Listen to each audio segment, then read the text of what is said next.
@Julio Sánchez Cristo Oficial. Escuchemos más bien a Jenny, que consiguió declaración de Nicolás Petro sobre el fiscal que llevó a su caso. Jenny, ¿qué dijo? Julio, mire, en exclusiva W Radio habló con Nicolás Petro, quien rompió su silencio y dijo que la Fiscalía General de la Nación, específicamente el fiscal Mario Burgos, estaría utilizando un informante falso en medio de la investigación en su contra por lavado de activos y enriquecimiento ilícito de particulares. Escuchemos la primera parte de lo que le dijo a W Radio. Jenny, mira, la Fiscalía habría utilizado un informante que entregó una información falsa y con ese argumento ordenaron mi captura. Y ahora están hablando sobre los nexos con esa banda criminal. Y eso es muy grave porque atenta contra mi seguridad, la seguridad de mi hijo, la de mi familia. Y eso es completamente falso.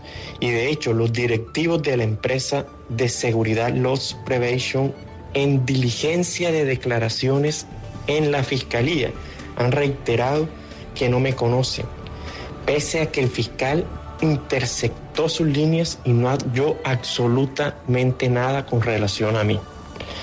Y por otro lado, Jenny, al fiscal Mario Burgos, el juez de conocimiento le ordenó desde la audiencia de acusación del 11 de enero entregar toda la información, entregar la identidad de la fuente no formal y los audios de la diligencia en la que se utilizó esa información, con el fin de que mi defensa conozca qué fue lo que el fiscal Mario Burgos le dijo a los jueces de garantía que autorizaron los seguimientos en mi contra y mi captura. Pero él se ha negado categóricamente a entregarme esa información y ahí el fiscal Mario Burgos está ocultando algo y no es más que la utilización de información falsa para capturarme, lo que quiere decir que mi captura fue ilegal. Julio, adicionalmente Nicolás Petro le dijo a W Radio que todo lo que ha ocurrido con base en lo que expresó en el año 2023 Daisuris del Carmen Vázquez Castro, quien fuera su ex esposa, le señaló que todo esto está basado en fuentes ficticias y que la Fiscalía, a pesar de que él les notificó en varias oportunidades, no solamente su dirección, sino a dónde podrían encontrarlo y que además no tenía intenciones de salir del país, a pesar de ello buscó una orden de captura con información falsa. Es lo que dice Nicolás Petro. Escuchemos la segunda parte. Y por último, quiero resaltar que inmediatamente después que a mi ex esposa salió a los medios a incriminarme en marzo de 2023, yo designé abogados y me puse a disposición de la Fiscalía. Mediante diferentes escritos le informé mis datos de notificación para que me citara, lo que le impedía conseguir una orden de captura en mi contra por falta de urgencia y necesidad. Y es ahí donde aparece el informante falso con información falsa, y fue la información falsa que utilizó el fiscal Mario Burgos para conseguir una orden de captura, una captura completamente ilegal con información falsa. Son las declaraciones que ha entregado en exclusiva a W Radio Nicolás Petro Burgos, asegurando que el fiscal delegado Mario Burgos buscó una orden de captura con información falsa dada por un informante que ha entregado información errónea sobre él y que al contrario, él ha querido responderle a la justicia desde el principio. Nos vamos con la segunda noticia que está en la revista Alternativa, la firma don Jorge Lesmes. ¿Quién consignó los 30 millones en Bancolombia del supuesto extorsionista al canciller Leiva? ¿Quién? Pues fue una mujer, Juan Pablo, dice la revista, ¿no? Sí, señor, Alba Consuelo Ramos. Anote bien el nombre, Alba Consuelo Ramos, quien al interior de la Dirección Nacional de Inteligencia era la secretaria privada del señor Manuel Casanova, director de la Dirección Nacional de Inteligencia. Ella, según el relato que hace Jorge Lesmes en Alternativa, es una antigua compañera de lucha y una mujer de altísima confianza, no solamente para Casanova, sino también para el presidente Gustavo Petro. Ella fue militante del M19, fue capturada en su momento a comienzos de la década del 80 cuando era integrante del M-19 y luego de realizar su proceso de reinserción a la vida civil, partió al exilio durante varios años.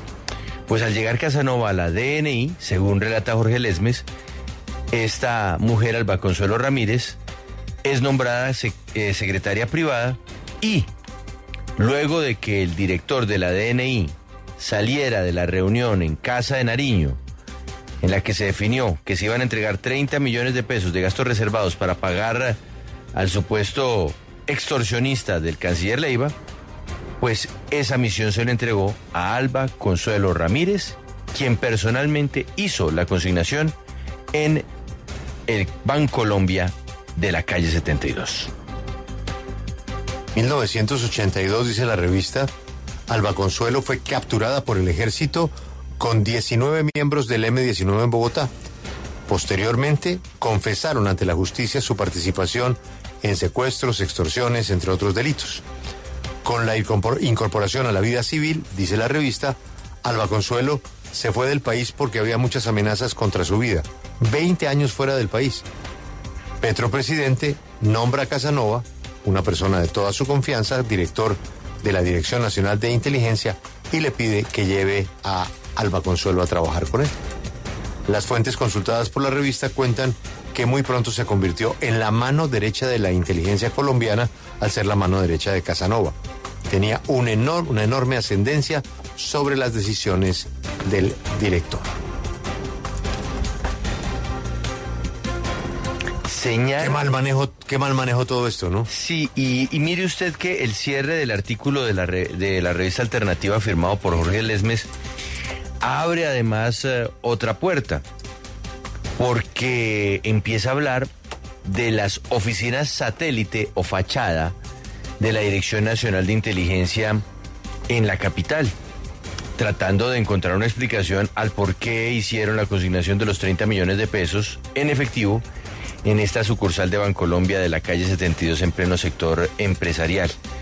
Pues la puntada que da Lesmes es llamativa. Las sedes satélite que tiene la Dirección de Inteligencia en Bogotá, ¿qué objetivo tienen? ¿Por qué razón hay rumores que señalan que esas oficinas satélite, de las cuales en una de ellas está doña Alba Consuelo con los 30 millones y se fuera a 72, pues son en realidad oficinas para hacer perfilamiento de ciudadanos que llaman el interés de las personas que están en inteligencia? Y ahí entonces queda otro elemento por resolver. ¿Cómo se están manejando las oficinas satélite? ¿Cómo se está definiendo el uso de los gastos reservados? Y sobre todo, ¿cómo fue el ok para pagar esos 30 millones al supuesto extorsionista que, recordemos, en Sigue la W lo que señaló es que a él lo contactaron, pero fue para todo lo contrario, para hacer una falsa extorsión, una autoextorsión? Hay un pedazo que no me cuadra con esta historia y es lo que pasó ayer en el reporte Coronel. Si, según el secretario general de la Cancillería, su amigo de 40 años, Álvaro Leiva, le dice que la orden la dieron desde Palacio, es decir, que la Dirección Nacional de Inteligencia hizo caso de lo que le ordenó Palacio hacer, ¿por qué los votan a los tres? Es que ahí, y volvemos a la nota de Alternativa, hay un eslabón que nos falta, y es esa famosa reunión que se hizo a comienzos de enero en la Casa de Nariño y cuyos asistentes todavía no se conocen. En esa reunión, en la Casa de Nariño, es en la que llaman a Casanova para que conozca todo este episodio. Y sería importante saber quiénes estuvieron ahí, porque ahí se podría hacer el vínculo entre lo que dice el señor Salazar, y es la orden de Palacio, y la ejecución de dicha orden a través de las personas de la Dirección Nacional de Inteligencia. ¿Qué hizo mal doña Alba o el señor Casanova? ¿Qué fue lo que hicieron que les costó el puesto? Solo no lo puede decir esas personas que estuvieron en esa reunión. Exactamente, no hay más. No hay más, no se sabe más, pero sin duda si ellos salieron o lo que hicieron generaba demasiado ruido o de repente se fueron por un lado por donde no le interesaba. Mire, le leo gobierno. muy corto ese pedacito de ese párrafo. De esa manera convenció al director de la Dirección Nacional de Inteligencia, Manuel Casanova, que fue citado de manera urgente a la Casa de Nariño a comienzos de enero del presente año.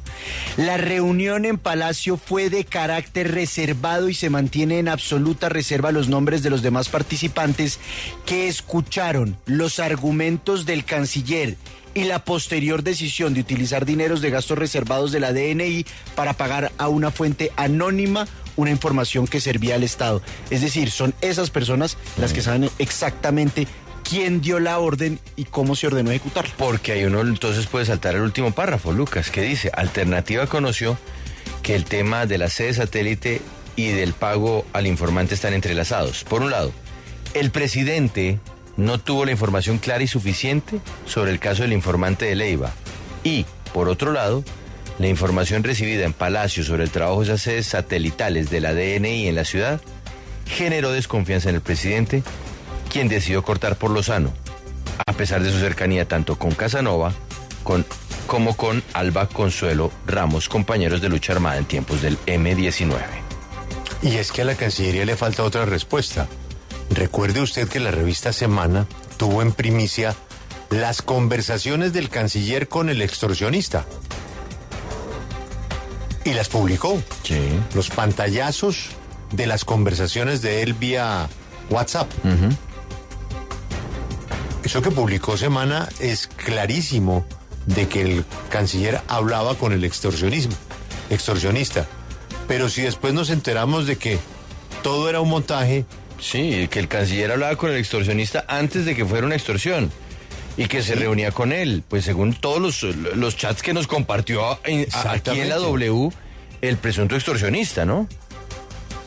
Pero esos primeros que publicó Semana, ¿esos chats entonces son prefabricados? O sea, ¿hacen parte de un montaje según del autochantaje? Según el extorsionista, sí. Según el extorsionista y lo que le señaló a Sigue la W, sí, fueron prefabricados porque eso era lo que buscaba el canciller. Generar un aspecto de autochantaje. Pero una cancillería produciendo unos chats para simular un chantaje. Uy. Acompáñenos en el canal de YouTube @Julio Sánchez Cristo Oficial.